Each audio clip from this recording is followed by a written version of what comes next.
Oh, oh my goodness. Oh, I love tea. I love tea so much, and I'm gonna need it this video. Hi friends, welcome back to our channel. My name is Riggs, and today I will be doing a short story time. Now, since this is my first video like this, I will explain what's going on. Essentially, I will create a poll for you all to vote which story from a list you'd like me to tell. These are all my own experiences told from my perspective, so you know that shenanigans are about to go down. I won't always do 2D animations, but this week I didn't have enough time to finish the models for this video, so next story time I will hopefully have a fully rigged 3D model and video ready for you guys. Anyways, let's get into today's story, My Stupidly Dumb Panic Attack. This one was specifically chosen by Groovy Sauce, my first subscriber by the way, shout out to you. So, let's get into it. Maybe some of you know this series on YouTube that involves a bunch of characters in a digital world that looks like a circus where they go on adventures created by their AI. Oh man, who am I kidding? I know that you have at least heard of the show, The Amazing Digital Circus, created by Gooseworks and Glitch Productions, featuring voice talents like Lizzie Freeman, Michael Kovac, and Alex... I'm sorry, I don't want to say your last name because I know I'm gonna butcher it. There's Pomni, the main character jester, that at first seems crazy, since she's trying to desperately leave the circus. Ragatha, the overly optimistic ragdoll that tries her best to keep everyone happy. Gangle, a Shakespearean-looking character who is both a comedy and tragedy mask. Zubul, a toy-like person with exchangeable appendages. Kinger, my favorite, a seemingly insane chess piece who hides an insane amount of wisdom. And Jax, the character that most of the fandom sims for. Maybe one day I'll understand. But anyways, these characters go on adventures created by their ringleader, Kane, the AI whose sole purpose is to create these wacky experiences to keep the characters entertained.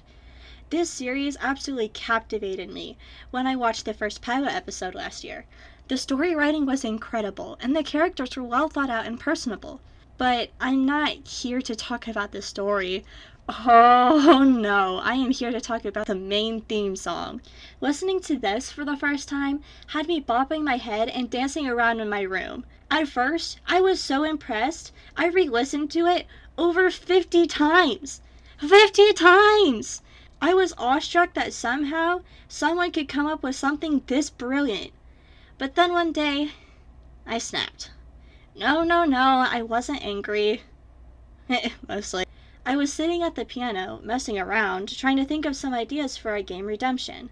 Nothing made sense with the setting or the situation you were in.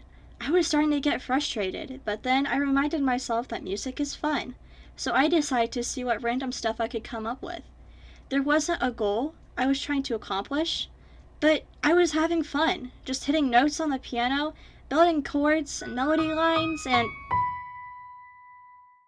this was the moment I cracked. I remembered how I couldn't think of an adequate score for Redemption, and how nothing sounded right, but then I heard this. This theme that couldn't be any more perfect for the story. My mind decided to throw a ton of thoughts at me all at the same time. People absolutely love this. This is pretty amazing. You're not good enough to make ideas like this. You could never write something like this. This is pretty amazing. People won't ever appreciate you. You're not good enough to make this is better than what you could ever be. This is your competition. You'd better keep up.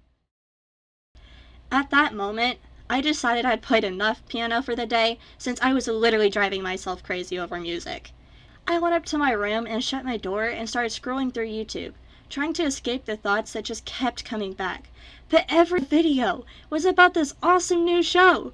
I set my phone down and started reading, but the character's name was literally Ragatha! No matter where I went, I literally could not escape it. Dude, I need to calm down. I'm getting worked up again.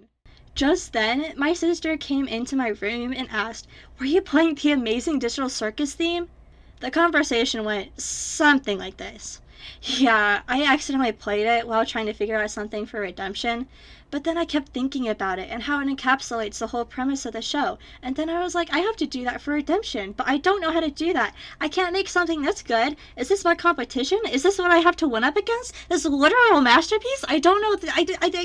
I can't. I know I'm not supposed to be ranting about something this stupid, but come on. I can't ever be this good. This is what I have to try to be. I can't do this. Why am I stressing? There's no reason for me to be stressing or freaking out. Then I left my room and decided to put the dishes away for once in my life. But all I could think about were those stupid things that kept telling me that I couldn't make it. It got to a point where I was getting lightheaded just thinking about it, about how it was impossible for me to reach this level of expertise.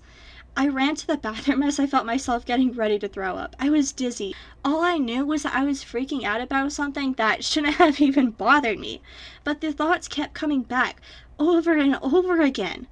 There was no reason why I should be having a panic attack over something as stupid as music. But then I calmed down as I remembered the soundtrack from one of my favorite games of all time, Undertale, Fallen Down to be specific. The story is awesome, and the music is even better.